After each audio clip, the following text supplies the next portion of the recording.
UP के हाथरस में दलित बेटी के साथ हुई दरिंदगी के लिए अब दिल्ली में भी दोषियों के खिलाफ फांसी की सजा की मांग उठने लगी है। दिल्ली की अखिल भारतीय वाल्मीकि महासभा ने एक प्रेस कॉन्फ्रेंस के जरिए दोषियों के खिलाफ फांसी की सजा की मांग उठाई और जमकर योगी राज और मोदी सरकार पर निशाना साधा। पेश है ये रिपोर्ट। सर, मेरा नाम राजकुमार दिगान है। अखिल भारतीय वाल्मीकि महासभा का दिल्ली प्रदेश अध्यक्ष हूँ और all municipal corporation staff union का दिल्ली प्रदेश अध्यक्ष हूँ। सर, बात करी जाए, आज जो है ये प्रेस कॉन्फ्रेंस का आयोजन कर रहे हैं, क्या उद्देश्य है, क्यों करनी पड़ रही है ये प्रेस कॉन्फ्रेंस? देखिए श्रीमान, बड़ा ही दुख का विषय है। हाथरस में एक वाल्मीकि समाज की दलित बेटी के साथ दुष्कर्म किया गया, एक सामूहिक बलात्कार किया गया और उसकी निर्मम हत्या की गई। ये एक हेनियस क्राइम है और जब जब देश में भारतीय जनता पार्टी की सरकार आई है, जब जब ऐसे दलितों के साथ अत्याचार हुए, उनके साथ बलात्कार हुए, दलित बेटियों के साथ इस प्रकार के दुष्कर्म यदि होते रहे तो हम इस देश में जो दलित हैं, ऐसा ना हो कि एक विकराल रूप ले। अब तो मोदी साहब को देश विदेश से निपटना पड़ रहा है, ऐसा ना हो फिर दलितों से निपटना पड़े। क्या कहना चाहेंगे, जिस तरीके से 4 लोगों ने उसके साथ दरिंदगी की है और जो योगी सरकार है वो भी धरातल पर नहीं नजर आ रही? देखिए, मैं बताना चाहता हूँ, एक तरफ हमारे देश के प्रधानमंत्री माननीय नरेंद्र मोदी साहब कहते हैं कि बेटी बचाओ बेटी पढ़ाओ, क्या यही उनका नारा है? एक तरफ हमारे योगी साहब कहते हैं, जो कि उत्तर प्रदेश के मुख्यमंत्री हैं, वो कहते हैं कि मैं पूरी यूपी में भ्रष्टाचार नहीं होने दूंगा, गुंडागर्दी नहीं होने दूंगा। सरेआम दिन दहाड़े गरीब बेटियों के साथ बलात्कार होते हैं, दलित बेटियों के साथ दुष्कर्म होते हैं, उनकी हत्या की जाती है। मैं पूछना चाहता हूँ योगी साहब, कहाँ है आपकी सरकार, कहाँ है आपके वायदे और कौन से आपके इरादे? मैं अपने देश के प्रधानमंत्री नरेंद्र मोदी साहब से पूछना चाहता हूँ कि जब आप बड़ी बड़ी बात करते हैं, आप कहते हैं बेटी बचाओ बेटी पढ़ाओ, तो आज कहाँ है आपके नारे? आज एक गरीब बेटी के साथ दुष्कर्म होता है, उसकी हत्या की जाती है और उसके जो हत्यारे खुलेआम घूमते हैं और यदि उनको गिरफ्तार भी किया गया है तो अब तक कोई भी ऐसी धारा नहीं लगाई गई, अब तक कोई भी ऐसी कार्रवाई नहीं की गई जिससे कि हमें संतुष्टि हो। आज आप देखिएगा, आज कहीं भी जाए यही घटना सुनाई दे रही है कि दलितों को मारा पीटा गया है, दलितों को जान से मारा गया है, दलितों के साथ दुष्कर्म किया गया है। तो मैं पूछना चाहता हूँ, इस देश में हम एक स्वतंत्र भारत में रहते हैं और हम दलित हैं, क्या ये हमारा गुनाह है? हम वाल्मीकि है, क्या यही गुनाह है हमारा? मैं श्रीमान एक बात और कहना चाहता हूँ कि हाथरस लोकसभा के जो सांसद हैं वो हमारे समाज के, वाल्मीकि समाज के हैं, दलेर साहब। उनका एक भी बयान ऐसा नहीं आया जिससे कि हमें संतुष्टि हो कि हमारी बहन जो मनीषा है उसकी आत्मा को शांति मिले। एक भी बयान दलेर साहब ने ऐसा नहीं दिया, जबकि वो क्षेत्र के सांसद हैं। हमारे अठावले साहब जो कि दलित नेता हैं, दलित सांसद हैं, वो कंगना रनावत के विषय में बोलते हैं, वो कंगना रनावत के फेवर में बोलते हैं। अभी तक उनका भी ऐसा कोई बयान नहीं आया जिससे कि कानून मजबूती से इस केस पर कार्रवाई करे, सरकार मजबूती से इस केस पर कार्रवाई करे। हमारे जो हंसराज हंस है, हमारे जितने भी सांसद हैं, अभी इनका कोई भी ऐसा बयान नहीं आया जिससे कि ये लगे कि हमारे एक दलित नेता हैं। हम इनको जिताकर, हम उनको वोट देकर संसद तक पहुंचाते हैं ताकि हमारी आवाज ये बुलंद करें, ताकि दलितों की आवाज बुलंद करें। पार्लियामेंट में ये यस मैन है, क्योंकि हम जानते हैं यदि अपनी पार्टी के खिलाफ ये सांसद बोलेंगे तो अगली बार इनके जो आका है, इनके जो रहनुमा है, इनको टिकट नहीं देंगे और न ही ये सांसद बनेंगे। यदि बात करी जाए, पुलिस ने भी कुछ रवैया ढुलमुल अपनाया है, रात को दाह संस्कार किया गया, लोगों में रोष है इस बात के लिए। देखिए, पूरे वाल्मीकि समाज में, पूरे दलित समाज में इस बात का रोष है कि पुलिस का जो रवैया है, पुलिस का जो मापदंड है, पुलिस सीधी सीधी उत्तर प्रदेश के मुख्यमंत्री के इशारे पर चल रही है। मैं पूछना चाहता हूँ, बगैर परिजनों की सहमति के हमारी बहन की जो अंतिम संस्कार है वो रात को 3 बजे या 2 बजे क्यों किया गया? उन गरीबों को, उसके परिजनों को, उसके माँ बाप को बंद कर दिया गया और पुलिस ने दाह संस्कार किया। क्या यही हिंदू धर्म है? क्या इस प्रकार से होता रहेगा? पुलिस ने जबरन बर्बरता से उस लड़की का, उस हमारी बेटी का दाह संस्कार किया और पेट्रोल छिड़क के दाह संस्कार किया। क्या यही हिंदू धर्म है? क्या यही सरकार की नीति है? क्या हमारे देश में, हमारे देश के जो प्रधानमंत्री है, क्या यही सोच है उनकी दलितों के प्रति? मैं जानता हूं ये जो सरकार है ये दमन विरोधी है, ये दलितों का दमन करती है और गरीबों का दमन करती है। ये सौर समाज के ऊपर ध्यान देती है और दलितों के ऊपर ध्यान नहीं देती। मैं बताना चाहता हूं, यदि हमारी उस बेटी को इंसाफ नहीं मिला, उसके दरिंदे को फांसी नहीं मिली, तो मैं बताना चाहता हूँ आज पूरे भारतवर्ष में इस बात का कोहराम मचा हुआ है। जगह जगह चक्के जाम है, जगह जगह कैंडल मार्च है। यदि वो हत्यारों को फांसी नहीं मिली तो आगामी कार्रवाई हम दिल्ली में काम बंद हड़ताल करेंगे, हम दिल्ली का चक्का जाम करेंगे और पूरे भारतवर्ष में हम इस बात का आंदोलन करेंगे जब तक। आज देखिए, आज जब उसकी बॉडी को, बिटिया की बॉडी को सफदरजंग हॉस्पिटल में लाया गया, तो मैं बताना चाहता हूँ जो पोस्टमार्टम दिल्ली में हुआ है उसका, तो फास्ट ट्रैक कोर्ट है आज की तारीख में, फास्ट ट्रैक कोर्ट में इस मुकदमे को लाया जाए ताकि उन जालिमों को, उन दरिंदों को जल्द से जल्द फांसी मिले और उनको एक मुकर्रर सजा मिले। राजकुमार जी, यदि बात करी जाए जो हमारे दलित समाज के जो सांसद हैं पूरे देश की, यदि मैं बात करी जाऊं तो इस मामले में उन लोगों का क्या रवैया रहा, कुछ क्या टिप्पणियां उनकी रही, इसके बारे में क्या कहना चाहेंगे? देखिए, हमारे देश में दलितों के काफी सांसद हैं, लेकिन अभी तक भी किसी भी सांसद की कोई टिप्पणी नहीं आई जिससे कि ये लगे कि वाकई वो दलित सांसद हैं। मैं तो ये समझता हूँ वो भी ठाकुर सांसद हैं और ऐसे सांसदों का जो दलित हैं उनका बहिष्कार किया जाना चाहिए, समाज से भी और देश से भी। जो लोग अपनी कौम की बात नहीं उठा सकते, अपने दलितों की बात नहीं उठा सकते, धिक्कार है। मैं लानत भेजता हूँ ऐसे सांसदों को कि जो लोग संसद में तो बैठते हैं, पार्लियामेंट में बैठते हैं, लेकिन दलितों की आवाज बुलंद करना पसंद ही नहीं करते। क्योंकि मैं जानता हूँ कि यदि वो दलितों की बात करेंगे तो उनके जो आका हैं माननीय नरेंद्र मोदी जी, योगी साहब, खट्टर साहब, वो उनको अगली बार टिकट नहीं देंगे, उनको अगला रास्ता दिखाएंगे कि यस मैन है, ये डमी कैंडिडेट है। मैं बहिष्कार करता हूँ सांसदों का और कहना चाहता हूँ तमाम वाल्मीकि समाज से, तमाम दलित समाज से कि सबसे पहले दिल्ली में क्या पूरे भारतवर्ष में इनका पुतला दहन करो, इनके घर के सामने उनके पुतले दहन करो, इनकी कोठियों के सामने, इनके कार्यालयों पर इनके पुतले दहन करो। जब जाके समझ में आएगा कि आखिर दलितों की पीड़ा क्या है। ये लोग कुर्सियों पर बैठते हैं, ये मठाधीश जो लोग हैं, ये कभी दलितों की बात नहीं करते, ये अपने हित की बात करते हैं, अपने परिवार की बात करते हैं। तो मैं बहिष्कार करता हूँ और धिक्कार देता हूँ ऐसे लोगों को। सर, मेरा नाम दिनेश कल्याण है, मैं all municipal cooperative staff union के तरफ से प्रतिनिधि सचिव हूँ। दिनेश जी, यदि बात करी जाए राजधानी दिल्ली समेत पूरे भारत में आज एक ही गूंज उठ रही है, जो बिटिया थी मनीषा, उसके साथ 4 लोगों ने दरिंदगी की। योगी सरकार ने कुछ उचित कदम नहीं उठाए जिसकी वजह से लोगों को सड़कों पे आना पड़ रहा है। क्या कुछ मांगे हैं और क्या इंसाफ चाहते हैं? मैं आपके चैनल के माध्यम से ये कहना चाहता हूँ, बड़े शर्म की बात है जो योगी मोदी सरकार जो है, जिन्होंने आज पूरे हिंदुस्तान के अंदर ऐसा एक अपना शासन बना रखा है कि आज वो किसी की भी सुनने को राजी नहीं है। आज दलित समाज पूरा इतना दुखी है कि आज जो बहन मनीषा है उसके परिवार वालों को भी उनकी बॉडी नहीं दी गई। रात के समय 2 बजे के करीब उनका अंतिम संस्कार कर दिया गया, जिससे कि आज पूरे समाज के अंदर, पूरे दलित समाज के अंदर बहुत तगड़ा रोष है। मैं तो सिर्फ यही कहना चाहूँगा, जो उनके दरिंदे हैं बहन मनीषा के, उन 4 को बीच चौराहे पर लाके फांसी दी जाए। यदि योगी सरकार इस तरीके का कदम नहीं उठाती है तो क्या रणनीति आप लोगों की रहेगी दिल्ली में? आने वाले समय में हमारी रणनीति रहेगी, जो हमारे दिल्ली प्रदेश अध्यक्ष हैं बड़े भाई राजकुमार दिगान जी एवं मुकेश वैद्य जी, जैसा उनका आदेश रहेगा हम पूरे हिंदुस्तान के अंदर चक्का जाम करेंगे, पूरे भारत बंद करेंगे और यहाँ तक कि हम सफाई व्यवस्था को भी बंद कर देंगे। बहुत ही निंदनीय अपराध है, बहुत ही गंदा अपराध किया गया है, जो कि एक दलित बेटी के साथ, वाल्मीकि समाज की हमारी बहन के साथ, बेटी के साथ जो एक दुष्कर्म किया गया है, और वो भी उन 4 लोगों ने मिलकर जो उसके साथ गैंग रेप किया गया है, उसके विषय में सारा ही भारतवर्ष में जितना भी दलित लोग हैं पूरा आंदोलन करने को तैयार है। और जो यूपी की योगी सरकार है इसके खिलाफ उग्र प्रदर्शन करने के लिए तैयार है। आप राजधानी दिल्ली में रहते हैं, यदि योगी सरकार आपके इन सारी मांगों को नहीं मानती हैं तो क्या रणनीति आगे रहेगी? जैसे कि अभी आगामी चुनाव में माननीय सर, मेरा नाम विनोद वैद है, मैं all municipal corporation staff union की तरफ से पूर्वी दिल्ली में महासचिव हूँ।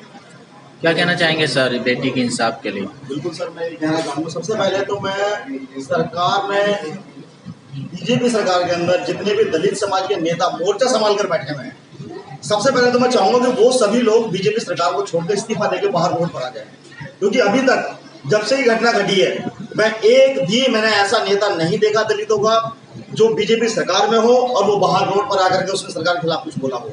अगर उन्हें अपनी कुर्सी की इतनी ही परवाह है तो वो छोड़ दें समाज का नाम लेना, समाज से अपना नाम हटा लें और अपने आप को सिर्फ बीजेपी का नुमाइंदा बोलकर काम करें, अपने आप को बीजेपी का गुलाम बना के काम करें। ठीक है, अपने जब वोट का काम टाइम आता है तो वो चलते हैं कि हम समाज के हैं, हम वाल्मीकि समाज के, हम जाटा समाज के हैं। आज वो लोग कहाँ गए हैं? मोर्चा संभाल के बैठे हुए हैं। मैं दिल्ली प्रदेश का मोर्चा अध्यक्ष हूँ, मैं फलाना हूँ ढिकाना हूँ और मैं उस प्रदेश का अध्यक्ष हूँ। आज वो अध्यक्ष कहाँ गए? आज वो सांसद कहाँ गए? आज वो विधायक कहाँ हैं जो निकल के बाहर नहीं आ रहे हैं? हाथरस के ही जो सांसद हैं वो खुद वाल्मीकि हैं, वो उन्होंने अभी तक कोई ऐसी टिप्पणी क्यों नहीं की अभी तक कि किसी को ये लग सके कि हाँ हमारे समाज का हितैषी खड़ा हो गया है?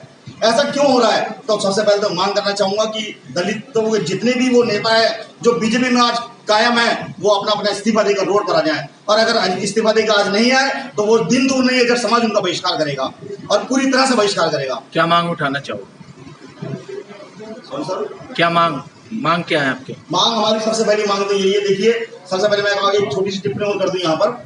मैं कल ही जो है आपकी मीडिया के खिलाफ बोलने जा रहा हूँ। अभी कल ही जो है मैं न्यूज नेशन पर एक खबर देख रहा था जिसमें एक महिला पत्रकार थी जो ग्राउंड रिपोर्टिंग करने के लिए वहां गई हुई थी। ठीक है, जो वो पीड़िता है उस पीड़िता के कोई फूफा जी थे, उनसे जो है उन्होंने टिप्पणी ली है, उनसे बयानबाजी ली है। तो उनसे पूछ रही थी कि जी ये जो लड़की के साथ जो भी कुछ क्राइम हुआ है इसमें लड़की की जीभ काटी गई या फिर क्या हुआ? तो उसके फूफा ने कहा कि जी लड़की के गले में जो है चुन्नी डालकर दुपट्टे डालकर खींचा गया, खींचते समय उसकी जीभ कटी। तो महिला पत्रकार वो बोलती है वहां पर कि देखिए अफवाह पर ध्यान न दें, जीभ काटी नहीं गई, जीभ खुद कटी। क्या जीभ उसने खुद गिर के काटी है उसने? क्या उसको ठोकर लगी थी? क्या उसको चक्कर आए थे जो उसकी जीभ कट गई? उसकी जीभ जब कटी जब उसके साथ बर्बरता की गई, तो उसके दोषी जो है वो चारों लोग हैं जीभ काटने के, ना कि जो जिस तरह से उस महिला पत्रकार ने कहा कि जीभ काटी नहीं गई खुद कटी। मैं कहता हूँ जीभ काटी गई और उस महिला पत्रकार को आकर के माफी मांगनी चाहिए कि उसने इस तरह की बयानबाजी कैसे करी, उसकी इस तरह की बयानबाजी नहीं करनी चाहिए थी। और मैं डिमांड करना चाहूंगा इस सरकार से, योगी सरकार से, मोदी सरकार से, सबसे पहले मैं योगी सरकार से ये पूछना चाहता हूँ, क्या प्रधानमंत्री जी के फोन कॉल के बाद उन्हें पता चला कि यहाँ पर इतना बड़ा दुष्कर्म हो चुका है? 15 दिन से मीडिया दिखाने को तैयार नहीं था। सफदरजंग दिल्ली के अंदर जब उसकी बॉडी को लाया गया, मैं कहता हूँ बॉडी को लाया गया, उसमें सांस नहीं थी, वेंटिलेटर बॉडी थी, वो उसको ला करके यहाँ पर तब मीडिया की आंखें खुली है कि हाँ कोई इस तरह का क्राइम हो गया। क्या इसलिए सब कुछ हुआ कि दलित की बेटी थी? निर्भया कांड के अंदर देखिए, माफी चाहूंगा जो मैं लाइन बोलने जा रहा हूँ इस लाइन के लिए माफी चाहूंगा, मैं बोलूंगा निर्भया कांड हुआ उस समय तो किसी ने ये नहीं सोचा कि कब मीडिया आएगी, क्या नाम है, कब इतनी देर क्यों लगाएगी? तब तो दूसरे दिन ही पूरे देश के अंदर हाहाकार मच गया था। यहाँ हमें अपनी बेटी की आवाज उठाने के 15 दिन लग गए, 15 दिन में जाकर मीडिया ने कवर किया, बड़े बड़े नेता वहां पहुंचे, किसी नेता की नहीं सुनाई हुई। आज वहां पर कर्फ्यू जैसा माहौल लगाया हुआ है, क्या हम अपने परिवार से मिलने भी नहीं जा सकते? इतना बुरा हाल कर दिया योगी सरकार ने। और मोदी जी को फोन करने की जरूरत पड़ी योगी जी को, तब उनकी आंखें खुली।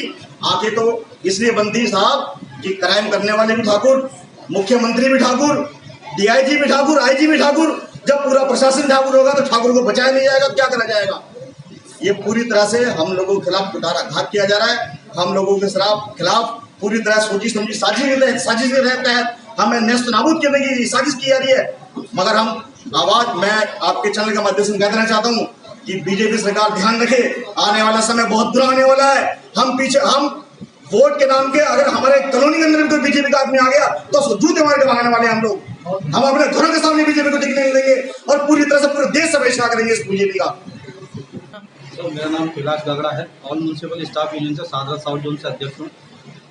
सर यदि बात करी जाए, आज जो प्रेस कॉन्फ्रेंस का आयोजन किया जा रहा है, आखिरकार क्यों किया जा रहा है और किन मुद्दों को लेकर किया जा रहा है? सर ये प्रेस कॉन्फ्रेंस जो किया जा रहा है, आज समाज का जो शोषण हो रहा है, समाज की बेटियों के साथ जो दुर्व्यवहार हो रहा है, ये उसके लिए किया जा रहा है। क्या कहना चाहोगे, क्या मांग रखना चाहोगे उस बेटी के लिए? मैं ऑल म्यूनिसिपल स्टाफ यूनियन की तरफ से और भाई राजकुमार धिमान साहब के नेतृत्व में काम करने का सौभाग्य मिलता है मुझे, तो मैं तो सिर्फ अपनी एक ही डिमांड रखना चाहूँगा कि मोदी जी का एक नारा था जब मोदी जी जीत के आए थे कि जितने भी आरोपी हैं बड़े या छोटे, वो 2 ही जगह सुरक्षित हैं, या तो कब्रिस्तान या फिर पाकिस्तान। लेकिन मोदी जी अब सुरक्षा उनकी जो है प्रशासन करेगा या पुलिस प्रशासन करेगा या फिर मोदी सरकार करेगी। आज इस वाक़ये को पूरे 15 दिन हो चुके हैं। 15 दिन में आज तक भी किसी भी मुजरिम के साथ कोई कड़ी वो दंड नहीं दिया गया उसे। उसके साथ आज मुझे ये बताने का बड़ा दुख होता है कि योगी जी आप सिर्फ चुनाव लड़ने के लिए ये मुद्दा लेकर आए थे कि या तो कब्रिस्तान या फिर पाकिस्तान। आज वो आदमी कहाँ हैं जिन्होंने उस बेटी के साथ इतना दुष्कर्म करा, उसकी जान ले ली, उसकी हत्या कर दी, और आप ही की प्रशासन, आप ही की रहमो करम के अनुसार उसके 2 बजे उसका अंतिम संस्कार कर दिया गया। क्या मांग करना चाहोगे? मैं मांग करना चाहूंगा उनसे कि उन्हें तुरंत समाज के बीच में लाके जो एक कड़ा मैसेज होना चाहिए, जो एक दंड होना चाहिए, उसे समाज के बीच में उस गांव के चौपाल पे लाके फांसी लगा दी जाए चारों को। यदि योगी सरकार इस तरीके के कदम नहीं उठाती है तो क्या रणनीति आगे रहेगी? हमारी रणनीति ये रहेगी कि वाल्मीकि समाज आज कहीं भी कमजोर नहीं है, कहीं से भी कहीं तक बिछड़ा हुआ नहीं है। हम योगी सरकार की ईंट से ईंट बजा देंगे। योगी सरकार को बता देंगे कि जब आप चुनाव के टाइम पे जो जुमले छोड़ते हैं ना, उसका परिणाम आपको भुगतना पड़ेगा। कहीं ऐसा ना हो कि हम आपके पुतले बना के फांसी पे लटका दें। हमारे अमित शाह जो कि दिल्ली के गली गली चुनाव के अपने वोट मांगते घूम रहे थे, उनका जैसे हमने बहिष्कार किया है पूरी दिल्ली के लोगों ने और उनको बीजेपी पार्टी का मुंह काला करके यहाँ से भेजा है, ऐसे ही अब यूपी का नंबर है, यूपी में उनका भी मुंह काला करके भेजा जाएगा। और हमारी बहन को अगर इंसाफ नहीं मिला तो हम योगी सरकार को भी बख्शेंगे नहीं। और जैसे कि योगी सरकार की जो पुलिस है, यूपी पुलिस, जो इन्होंने जो बर्बरता दिखाई है, जो अपनी सरकार का जो इन्होंने गलत फायदा उठाया है, सरकार के नुमाइंदों के कहने पर हमारी बेटी का दाह संस्कार नहीं करने दिया, खुद उसको पेट्रोल डाल के जलाया गया, अंतिम संस्कार किया गया, वो भी रात के 2 बजे, जबकि हिंदू धर्म में ऐसी कोई विचार नहीं है कि हिंदू धर्म में शाम के टाइम 7 बजे के बाद दाह संस्कार नहीं होता और सुबह 5 बजे 6 बजे के बाद दाह संस्कार नहीं होता। सुनीता जी, यदि बात करी जाए हाथरस में जिस तरीके से दलित बेटी के साथ दुष्कर्म हुआ, अत्याचार हुआ, क्या नजरिया है आपका एक महिला होने के नाते, क्या सोचते हैं? ये दुष्कर्म हुआ हमारे समाज की बेटी के साथ ऐसा नहीं होना चाहिए, क्योंकि ये ठाकुर लोग हैं। हम दलित समाज की बेटियों को इस गंदी निगाहों से ही देखते हैं। आए दिन कोई ना कोई कांड होता रहता है, वो ज़्यादातर दलित समाज की बेटियों के साथ ही होता है, ठाकुरों की बेटियों के साथ क्यों नहीं होता? क्या कहना चाहेंगे, क्या इंसाफ की मांग करना चाहेंगे? इंसाफ की मांग हम यही करना चाहेंगे कि उन सभी लोगों को फांसी दी जाए। अगर फांसी नहीं दी जाती तो वो जनता के हवाले कर दिया जाए। उसको समाज की जितनी भी महिलाएं हैं भी चौक पे लाकर उनको अब जो सजा देना चाहिए वो खुद देंगी, फिर पता चलेगा कि दुष्कर्म करने का वो साहस किस तरह करते हैं। योगी और मोदी सरकार दोनों ही महिलाओं की सुरक्षा व्यवस्था की बात करती हैं, लेकिन धरातल पर आते आते सब कुछ जीरो हो जाता है। योगी और मोदी तो सिर्फ नाम के लिए महिलाओं की सुरक्षा की बात करती है। एक तरफ कहती है बेटी बचाओ और एक तरफ बेटियों के साथ यही कर्म होते हैं। ये तो बेकार की सरकार है, ये तो नाम की सरकार है। एक जैसी सरकार का तो होना ना होना एक बराबर है। जैसे सरकार को तो खत्म ही कर दिया जाए ना, वो बढ़िया है। आने वाले इलेक्शन के टाइमों में इन जैसे लोगों को वोट ना ही दिया जाए वो अच्छा है। वैद्य बाबूराम वर्मा, 15 सालों का इलाज का भरोसा। हमारे यहाँ आयुर्वेदिक औषधियों के द्वारा सभी बीमारियों का सुविधाजनक इलाज किया जाता है, जैसे खांसी, सांस, दमा, बुखार, टाइफाइड, मलेरिया, पीलिया, बवासीर, शुगर, हेपेटाइटिस, खूनी बवासीर, पिरमे, श्वपनदोष, लघु शंका आदि का इलाज आयुर्वेदिक पद्धति द्वारा किया जाता है। इसके अलावा सभी बीमारियों की जांच भी तसल्ली बख्श की जाती है, जैसे अल्ट्रासाउंड, एक्सरे, ईसीजी, रक्त, मलमूत्र, वीर्य की जांच इत्यादि। हमारे यहाँ दिल्ली सरकार द्वारा टीकाकरण, टीबी का इलाज व जांच मुफ्त की जाती है। हमारा पता है वैद्य बाबूराम वर्मा, चैरिटेबल सोसाइटी, 329 गली number 9, Mandoli extension, near Nand Nagri bus depot के सामने, दिल्ली 93। आप हमारे नंबरों पर भी संपर्क कर सकते हैं। हमारे फ़ोन नंबर हैं 9213329205, 9213329205। 9910478312 9910418312। आप हमारे चैनल पर भी दिए गए नंबरों पर भी संपर्क कर सकते हैं। हमारा फ़ोन नंबर है 8506973234।